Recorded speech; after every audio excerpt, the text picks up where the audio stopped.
오늘 우리가 3.1절 기념 예배로 드립니다. 100년 전 있었던 사건을 50살 먹은 목사가 기념하면서 설교한다는 것이 참 어찌 보면 불가능한 일인지 모르겠습니다. 근데 하나 큰 좀 격려를 받은 것이 동계올림픽을 이렇게 보는데 그 피겨 아이스댄스, 여기서 우리 우리 젊은 또 외국인 귀화 선수와 미국에서 태어난 교포 2세예요. 근데 아리랑 선율에 맞춰서 이렇게 아이스댄스를 하는데 뭐 애국심이고 뭐고 그걸 떠나서 가슴에 울컥하는 게 있더라고요. 그러니까 이게 표현이 되는구나. 이 민족을 향한 사랑과 나라를 위한 사랑이 이 젊은 교포 2세와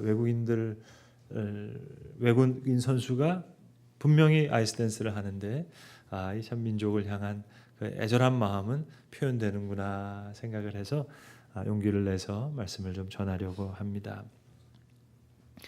충청부터 청주에 가시면 3.1공원이라고 불려지는 공원이 있습니다. 무슨 공원인고 하니 그 3.1운동 민족대표 33인 중에 충청북도 출신이 6분이라고 해서 그 3.1공원에 6분의 동상을 세워놓은 그곳입니다. 특별히 6분의 동상 중에 맨 오른쪽 두 동상은 두 분 목사님의 동상입니다. 하나는 신석구 목사님의 동상, 그건 그대로 서 있고, 근데 맨 오른쪽에는 정춘수 목사의 동상은 20여 년 전에 광목에 씌워져서 밧줄로 이렇게 사람들에 의해서 철거된 민족 지도자의 품위를 잃고 변절의 길을 갔다 해서 동상은 없고 좌대만 남아있는 뭔가 웅변적으로 우리에게 크게 시사하는 이 동상이 있습니다. 제가 친한 친구가 청주에 사는 집사님 친구가 한 분 있거든요. 원장님이신데 제가 전화해서 나 오늘 내일 3.1절 기념 예배라서 청주에 있는 3.1공원 이거 얘기하려고 그러는데 아냐, 너희 목사님이 동상 아냐 물어봤더니 청주 3.1공원도 알고 그 안에 카페에서 술을 많이 마셨던 것도 기억이 나는데 그건 잘 모르겠다 그러더라고요. 저도 말씀을 준비하면서 더 깨달은 거죠. 그러나 여러분, 역사가 우리에게 주는 교훈이라고 하는 것은 참 뿌리 깊은 감동을 우리에게 주기 때문에 오늘 이 신석구 또 정춘수 두 분의 이야기를 역사적인 교훈 삼아 여러분과 함께 나누려고 합니다. 신석구와 정춘수는 아주 친한 친구 사이였습니다. 신석구는 비교적 늦은 나이인 33살에 그 고향 친구의 전도를 받아서 그 고향 청주에 있는 고랑표 교회를 출석하게 되는데 그 출석하는 그 해 정춘수가 부흥 강사로 오게 됩니다. 정춘수는 이미 오래전에 예수를 믿고 남감리교회 순회 전도자가 됐기 때문에 그 자기 고향 교회에 이제 부흥 강사로 오게 됐는데 3일 동안 집회를 하면서 신석구의 집에서 같이 잠을 잡니다. 알고 보니까 바로 옆 동네 출신인 거예요. 나이도 동갑이에요. 그래서 마음이 맞아서 친구가 됩니다. 그래서 우리 이제 신앙적인 삶을 살기 위해서 청주를 떠나서 우리 개성에서 같이 가자 이렇게 이 마음을 모으게 됩니다. 그 당시 황해도 개성은 미국 남감리교회의 선교 본부였습니다. 그래서 개성에 많은 감리교 재단과 관련된 그런 기관이 많았는데 여러분 옥년동에 가시면 송도고등학교가 있죠. 그 송도는 이 송도가 아니고 저 황해도 개성 송도를 얘기하는 겁니다. 이 우리 애국가를 작사하신 윤치호 선생님이 교장으로 계셨던 그 송도고등학교도 개성에 있고 또 여자 선교사님이 세웠던 호수돈 여학교 같은 데도 개성에 있고 그래서 이제 이 정춘수 신석구는 개성에서 이제 신석구를 이제 외국인 선교사님의 미국 선교사님의 통역으로 정춘수가 추천을 해서 개성에서부터 이제 신앙생활, 그러니까 선교 활동을 시작하게 됩니다. 33인의 민족 대표 중에서 16분이 기독교 지도자였는데 그 16분은 다시 세 부류로 나눌 수 있습니다. 교단별로 분석한 겁니다. 그래서 제일 7명 많은 숫자가 북장로교 출신의 교계 인사였습니다. 제일 유명한 사람이 오산학교를 세운 남강 이승훈 장로, 길선주 목사, 같은 7명의 사람이 있었고, 그리고 북감리교 출신 사람들이 6명이 있었습니다. 그리고 남감리교, 개성을 중에서 남감리교 사람들이 3명이 있었는데, 이 오하영 목사, 정춘수 목사, 신석구 목사, 이 3사람이 바로 남감리교에 해당하는 새 지도자가 됩니다. 그래서 이 신석구는 개성에서 활동을 하다가 저 원산으로, 홍천으로, 감리교회는 파송 목회를 하니까, 지금은 그런 전통이 없었습니다만 60년대까지만 해도 어느 교회로 가십시오, 몇 년마다 이게 돌아갑니다. 그래서 시골을 목회하다가 1918년도, 그러니까 3.1운동이 있기 바로 전에 서울 수표교교회 담임으로 오게 되고, 그리고 이 3사람의 지도자격이었던 오하영 목사는 지금 여러분 광화문에 가면 종교감리교회가 있습니다. 감리교회에서 가장 대표적인 교회인데, 그 종교감리교회 담임이었기 때문에 오하영 목사의 종교감리교회에서 이 3사람이 모입니다. 그래서 우리 3사람이 남감리교회 대표로 우리가 이 민족 대표 33인으로 들어가는 게 좋겠다 했을 때, 신석구 목사님이 제일 반대를 하게 됩니다. 오하영 목사님한테 시간을 달라고. 주저하는 부분이 2가지였습니다. 하나는 목사가 정치운동에 참여하는 게 이게 과연 옳은 일이냐. 2번째는 그것도 천도교인과 함께 한다는 게 이게 도대체 바른 일인가. 그래서 기도할 시간을 달라고 오하영 목사한테 부탁을 합니다.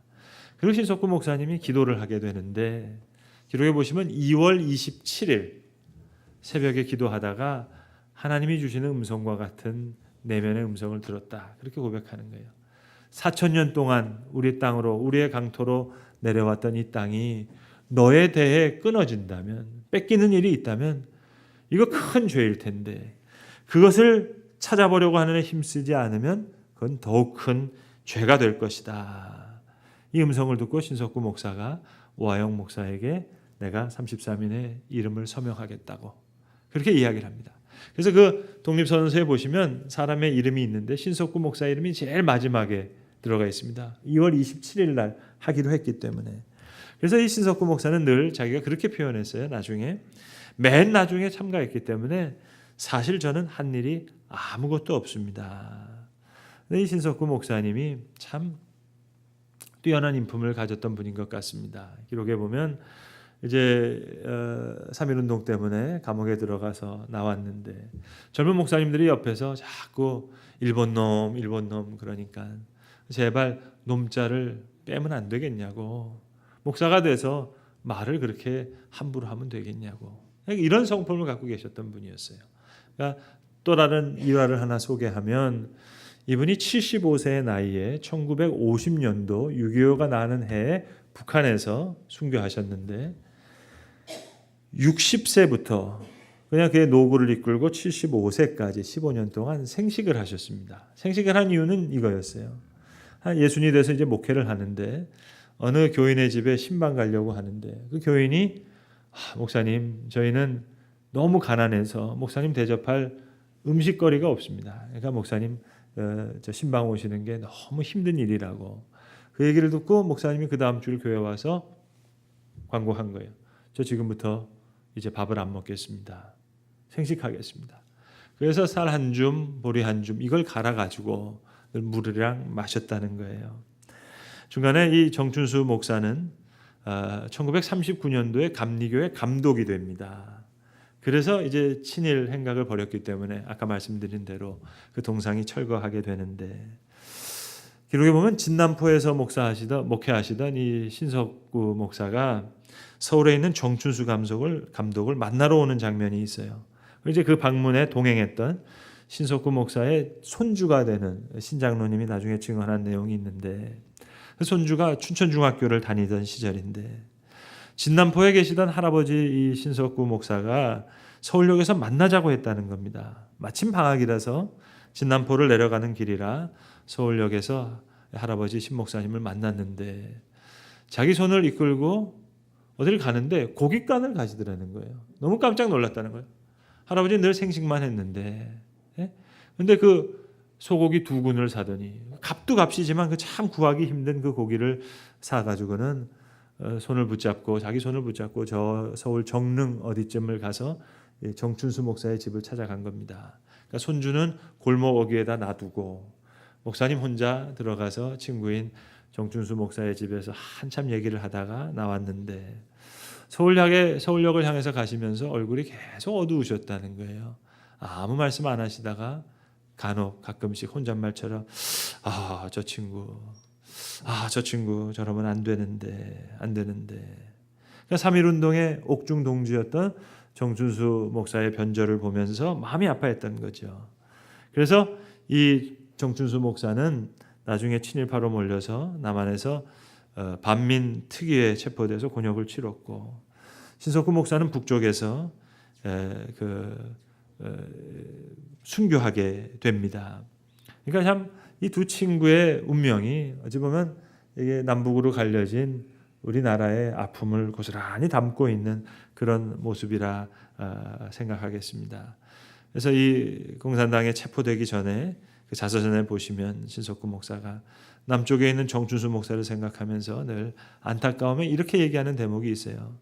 내가 생각날 때마다 그래도 자네를 위해 지금도 기도는 하네. 이게 정춘수 목사를 향한 신석구 목사의 마음이었습니다. 여러분, 3.1공원 말씀드린 좌대만 남은 동상, 그래서 우리에게 주는 큰 메시지라 생각합니다. 시작도 중요하지만 여러분, 그 끝은 더 중요한 것이라 하겠습니다. 하나님께서 우리에게 은혜 베풀어 주셔서 한국교회에 귀한 시작을 선물로 주셨습니다. 3.1운동만 보더라도 이건 하나님이 우리에게 주신 큰 선물이에요. 당시 인구 대비 1%도 안 되는데, 그런데 이 교회가 거대한 운동의 중심에 섰습니다. 당시 붙잡혀가서 죽고 고문당하고 상처받은 사람들의 전체 숫자의 4분의 1이 기독교인이었습니다. 인구 대비 1%밖에 안 되는 교회였는데 민족을 밝히는 횃불의 역할을 한 거예요. 빛과 소금의 역할을 했어요. 등대와 같은 역할을 했어요. 자랑스러운, 우리가 정말 자부심을 느낄 수 있는 그런 역사적 전통을 하나님께서 우리에게 선물로 주셨어요. 너무 멋있는 시작이었죠. 오늘 본문을 통해서 우리가 가야 할 길을 좀 다시 찾게 되기를 바랍니다. 오늘 본문 6절에 보시면 새 언약의 일꾼들이라는 말씀이 나옵니다. 여러분, 바울이 만났던 복음, 그 복음의 힘은 과연 무엇이었을까? 바울을 송두리째 흔들어 놓았던 그 구원의 감격, 은혜의 신비는 도대체 뭘까요? 바울이 다메섹으로 가는 길에서 부활하신 그리스도를 만나게 됩니다. 그리고 그가 완전히 변합니다. 잘 아시듯이 바리새인 중에 바리새인이었고 랍비 중에 랍비언이었고 율법으로 따지자면 최고의 가마리알 문화에서 수학한 율법학자입니다. 그래서 그 열심을 가지고 예수 믿는 사람을 잡아 죽이기 위해서 다메섹으로 가는 그 도상에서, 그 길에서 부활하신 그리스도를 만나는 거예요. 그러니까 한마디로 바울이 만났던 하나님은 죽은 자를 살리시는 하나님을 만난 겁니다. 죽은 자를 살리신 하나님. 이걸 보고 바울이 완전히 바뀌는 거예요. 그동안 자기가 가지고 있던 율법에 대한 자기의, 자기 고집, 자기 교만, 이게 모든 사람을 사실은 죽이는 일이었어요. 그걸 깨달은 거예요. 그리고 하나님은 죽은 자를 살리시는 하나님이구나. 그래서 한평생 죽은 자를 살리는 그 일에 헌신하게 됩니다. 180도로 사람이 완전히 바뀌는 거예요. 그러니까 바울에게 있어서 제일 사람을 죽이는 일이 뭐였는고 하니 자기 경험에서는 율법인 거예요. 그래서 본문 6절에 말씀하시잖아요. 율법 조문은 죽이는 일이요, 영은 살리는 일이라고. 그러니까 자기가 그동안 언약을 오해했어요. 자기 딴에는 이해했다고 생각했는데 이 율법이 사람을 죽이고 있었어요. 그래서 오늘 본문에 계속 나오지만 2절 3절에 하나님께서 영으로 다시 써주셨다는 거예요. 우리의 새로운 사례. 모세의 십계명은 돌판에 쓰여졌는데 그리스도의 편지된 우리의 삶은 먹으로 쓰여진 게 아니라 하나님의 영으로 쓰여진 건데 그 살리는 영이 우리의 새로운 사례, 마음판에 새로운 언약을 세워주셔서 우리를 죽이는 사람을, 죽어가는 사람을 살리는 일로, 새 언약의 일꾼들로 그렇게 삼아주셨다는 거예요. 나도 그리스도의 편지고 너희도 우리를 통해서 쓰여진 편지고 모든 사람, 뭇사람들이 알고 읽히는 바라. 그렇게 그리스도의 편지로 마음판에 하나님의 영으로, 살리는 하나님의 영으로, 죽이는 조문이 아닌 살리는 영으로 새로운 일꾼의 직분을 주셨다. 이 영광스러운 영적인 직분을 주셨다 이야기합니다. 그래서 본문 이후에 7절, 8절, 9절, 10절, 11절에는 조목조목 그 영광을 얘기하는 거예요. 율법이 가졌던 영광, 그 사실은 정죄하는 직분의 영광인데 그것도 사람들 영광스럽게 생각했다는 거죠. 모세가 십계명을 받았을 때 얼굴이 환하게 나타나서 수건을 뒤집었을 만큼 그렇게 환한 영광이 있었는데 살리는 영의 직분, 이 영광은 훨씬 큰 영광이라고. 이 영광은 길이 비교도 안 될 것이고 더욱 영광스러울 것이고 더욱 더 큰 영광이다. 이것이 7절, 8절, 9절, 10절, 11절에 조목조목 나오는 더 큰 영광. 새 언약의 일꾼이 가지는 더 큰 영광을 이야기하는 겁니다. 그러니까 바울은 가는 데마다 사람 살려내는 일을 하는 거예요.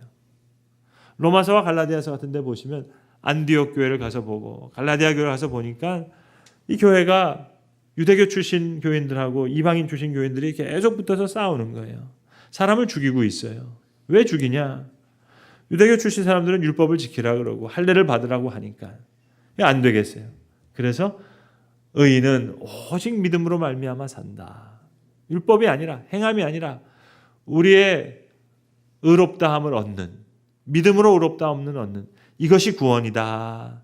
그렇게 해서 갈라디아 교회를 살려내는 거예요. 로마 교회를 살려내는 거예요. 안디옥 교회를 살려내는 거예요.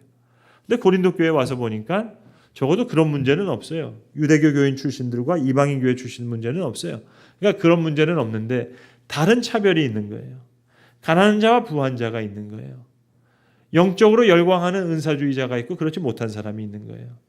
그래서 성만찬을 하는데 부한 사람들이 먼저 와서 다 먹어버리고 취해 있고 가난한 사람들은 와서 보니까 먹을 게 없고 이걸 가지고 너무 부끄러워하고 하니까 바울이 책망하는 겁니다. 고린도 교회 부한 자를 향해서 너희가 왜 사람들을 이렇게 죽여가고 있느냐? 먹을 것이 없더냐? 그리고 영적인 은사를 갖고 있는 열광주의자들을 향해서 소위 자기가 강한 자라고 생각하는 자들을 위해서 책망하는 겁니다. 억울한 자를 신원하는 거예요. 이 모든 문제가 해결된 고린도 교회에게 오늘 다시 편지를 쓰면서 얘기하는 거예요. 너희가 그리스도의 편지다. 뭇 사람들이 이제 너희를 읽고 알게 될 것이다. 죽은 자를 살리는 새로운 일꾼이라는 것을 이제 드러내라는 거죠. 그래서 고린도후서 4장 이어지는 4장에 보시면 질그릇에 담긴 보배다. 보배가 있다. 그러니까 그리스도의 편지로서 보배를 담은 비록 겉모습은 질그릇과 같으나 보배를 담고 있고 5장에 가서 보시면 우리는 새로운 피조물이라. 자, 모든 게 지나갔는데 5장에 보시면 화목의 직분을 맡은 자라. 그런 얘기가 나오는 겁니다. 그러니까 새 언약의 일꾼으로 새로운 피조물로 화목의 직분자로 보배를 가진 질그릇으로 그렇게 그리스도가 우리를 살려냈듯이 우리는 죽어가는 사람을 살려내는 사람, 오직 믿음으로, 오직 은혜로 죄와 죽음과 사탄의 권세로부터 살려내는 것뿐만 아니라 서로가 불화하게 되고 서로를 죽이는 이 모든 죄와 허물로부터 살려내는 이 새 언약의 일꾼의 영광된 직분을 받았다. 그것을 오늘 본문에서 계속 이야기하고 있는 겁니다. 그래서 그리스도의 편지로 우리가 살아가게 될 때에 그리스도께서 죽은 자를 살리시던 것처럼 우리가 죽어가는 자를 복음으로 살려내고 주께서 가난한 자를 먹이셨던 것처럼 우리가 사랑으로 저들을 먹이고 그리스도께서 헐벗은 자를 입히셨던 것처럼 우리가 그리스도의 편지로 그렇게 살아가게 될 때 뭇 사람들에게 알고 읽히는 바가 되리라. 이것이 우리의 살에 새롭게 쓰여진 새 언약이다. 하나님께서 이걸 만족하게 하셨다. 영이 우리와 함께하기 때문에 오늘 본문의 말씀은 그런 내용을 강력하게 웅변하고 있습니다. 3.1절 제가 기념예배 설교 준비를 하다가 말씀드린 신석구 목사님의 자료를 쭉 찾다가 1946년 3.1절 그 예배 장면, 북한에서 있었던 예배 장면이 나오는데요. 너무 감격적이더라고요. 그러니까 말씀드린 대로 신 목사님이 이북에서 목회하시다가 1950년도에 75세의 나이로 순교 당하셨는데, 그러니까 45년도에 우리가 8.15 해방을 받잖아요. 그런데 그 기쁨이 채 1년이 되기 전에 우리는 남과 북으로 이렇게 갈려지게 됩니다. 그러니까 1946년 그 다음에 3월 1일 날 해방 후 처음 맞는 3.1절이니까 북한에서도 일반 사회에서도 기대가 컸고 또 이 김일성 같은 사람은 먼저 선수를 쳐서 3월 1일 평양 역전의 모든 사회단체를 총망라한 대대적인 기념 행사를 지금 개최하고 싶었던 거예요. 근데 교회는 뭔가 김일성하고 척을 뒀습니다. 척을 졌습니다. 조만식 장로 같은 분이 구금되고 그러니까 교회 목사님들이 평양에 있는 목사님들 한 40분 정도가 모이셨더라고요. 그래서 우리가 왜 김일성 광장에 모여서 우리가 그 행사에 참석해야 되겠느냐. 김위독립선언은 이거 교회에서 시작한 애국운동인데 평양 장대원교회에서 우리가 모여서 만세를 부름으로 시작된 것인데 그리고 그렇게 거기서 예배하고 하나님 앞에 남북 통일을 위해서 그렇게 기도하는 것이 좋은 일인 줄 아는데 여러분 의견은 어떻습니까? 하면서 40명 목사님이 모여서 장대원교회에서 회의를 하시더라고요. 그래서 오늘 우리가 예배하는 것처럼 3일 날 3월 1일 날 저 김일성 광장에 가지 말고 우리 장대원 교회에서 예배하기로 기록이 나타나 있더라고요. 그러니까 모였던 분들 쟁쟁한 분들이 모였어요. 박대선 목사님, 황은균 목사님 그런 분도 모였고 거기 보니까 40명 중에 동명이인 김영신 목사도 있더라고요. 모였는데 그러니까 이게 평양 목사님들이 이렇게 협조를 안 해주니까 이 공산당 참 난처해졌단 말입니다. 그러니까 1946년 3월 1일 날 평양중앙방송국에서 저녁 7시에 라디오로 생방송을 하면서 시골에서 목회하는 신석구 목사를 불러들인 거예요. 생방송으로 라디오로 지금 얘기하라. 원고대로 그대로 읽었으면 좋겠다. 그 원고의 내용은 이거였습니다. 물론 신 목사님 원고대로 읽지 않았죠. 3.1운동은 실패한 운동이다. 인민대중의 참여를 끌어내지 못한 이 미완의 혁명을 우리 공산주의의 토지개혁을 통해서 진정한 혁명을 이루어야 된다. 이걸 좀 그대로 읽으라고 생방송인데 근데 신 목사님이 다른 얘기를 하신 거죠. 아니 우리 민족이 단결한 거 아니냐. 33인은 물론이고 삼척동자까지 애국심이 가득해서 생명을 돌보지 않고 돌진했는데 이걸 실패한 운동이라고 얘기하면 이게 어떻게 되느냐. 민족이 마지막까지 비밀을 지켜서 거사했던 것. 비밀을 지켰다는 것 자체가 성공인데 아니 1919년도에 공산당 들어오지도 않았는데 토지개혁이랑 이게 무슨 상관이냐. 한 10분 정도 연설하다가 잡음이 들리더니 중단됐어요. 그래서 이 보위부에 끌려가서 그 다음에 순교당하신 겁니다. 1950년도에. 저는 그런 상상도 해봐요. 그래서 역사에선 가정이란 건 없습니다만 이북에서 핍박을 많이 받으신 분들이 다 내려오셔서 남한의 피난민 교회를 세워서 많은 일들 감당하셨죠. 그런데 만약 거기 남아 계셨다면 신 목사님 주변에서 다 월남하시라고 했는데 안 오신 거거든요. 교인들이 여기 있는데 내가 어떻게 내려갑니까? 만약 그랬다면 지금 교회의 모습은 어땠을까? 북한 선교의 모습은 어떻게 또 다시 열려졌을까? 그런 생각을 하게 됩니다. 저는 심지어는 신석구 목사님뿐만 아니라 사실은 정춘수 목사에게도 사실 배울 것이 있다. 저는 그런 생각합니다. 말씀드린 대로 이분이 1939년도에 감리교 감독이 되거든요. 근데 그렇게 자기가 부끄러운 일을 했단 말입니다. 그러니까 신문에 동아일보 같은데 자기 숙청 원고를 내는 거예요. 나는 목사로서 이제 일을 감당할 수가 없습니다. 너무 죄를 많이 지었습니다. 교회에 너무 먹칠을 했습니다. 그러니까 저는 성도라고 불리기도 그렇고 목사라도 불리길 수 없으니 회개하는 의미로 가톨릭으로 개종하겠습니다.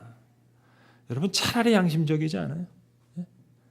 광목으로 쌓여서 밧줄로 해서 동상이 되어졌지만 우리 차라리 이런 회개하는 마음 이거 하나 정도는 배워야 되지 않겠습니까? 흥미로운 자료 중에 또 하나를 제가 찾았는데요.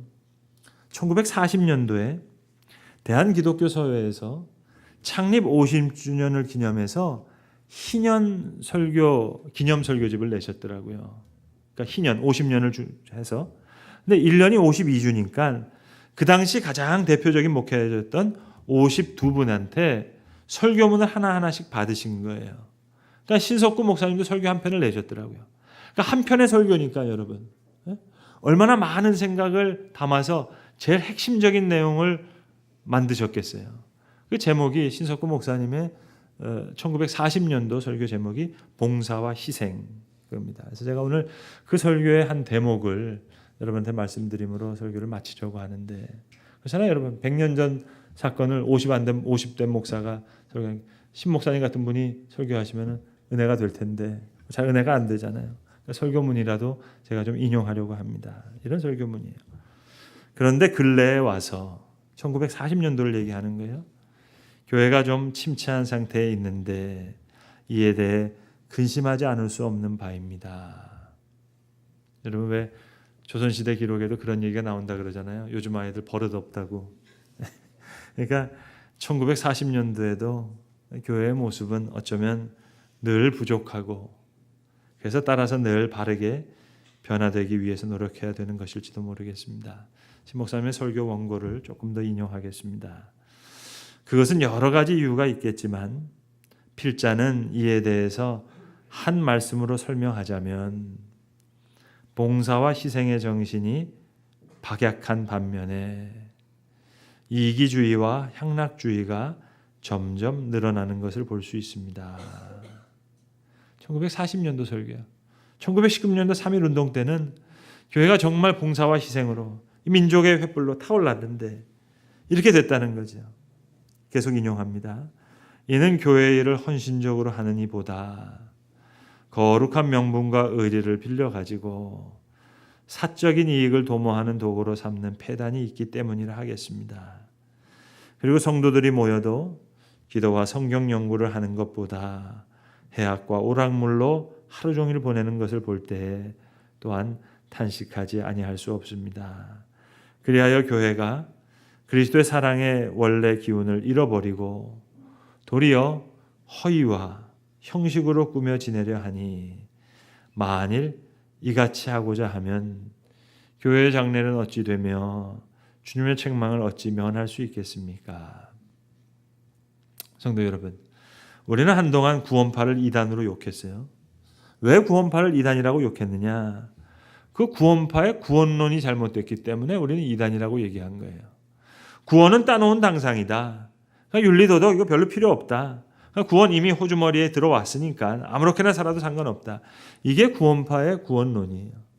근데 더 심각한 문제는 이것입니다. 우리 개신교의 구원론이 과연 구원파의 구원론과 질적으로 차이가 있느냐 없느냐, 그게 희미해졌어요. 그게 더 심각한 문제예요. 이걸 다시 물어야 될 때가 이제는 됐습니다. 하나님의 은혜 가운데 한국교회의 시작은 정말 나라와 민족을 위해서, 나라와 민족 앞에 큰 봉사와 큰 희생을 했던 그런 교회였어요. 적어도 오늘 본문을 포함한 성경은 구원을 따놓은 당상으로 설명하지 않아요. 오히려 구원을 향해 달려가는 삶으로 이야기하죠. 의의 소망을 기다리면서 구원을 향해 달려가는, 결승점을 향해 달려가는 그림 언어로 설명합니다. 승리의 면류관을 위해서 달려가는 것. 저는 신석구와 정춘수의 동상이 우리의 달려갈 길을 웅변적으로 보여준다고 저는 그렇게 생각해요. 우리가 큰 교회 목사님 이름은 아는데 신석구, 정춘수 이름 잘 몰랐잖아요, 여러분. 그러나 역사가 우리에게 주는 큰 교훈이 있거든요. 가나안 농군학교에 가보시면 창립자셨던 고 김용기 장로님의 기도방이 있습니다. 그 기도방에 붙어있는 김 장로님의 기도문 하나가 방문자들의 마음을 뭉클하게 울립니다. 조국이여 안심하라. 내가 기도하고 있다. 100년 전 역사 가운데 주셨던 귀한 신앙의 유산. 이것이 우리에게 다시 한번 귀하게 계승되고 발전되는 그런 귀한 역사가 있어지는 새 언약의 일꾼으로 그렇게 쓰여지는 저와 여러분, 또 이 땅의 교회들이 되어야 되겠습니다. 기도하겠습니다.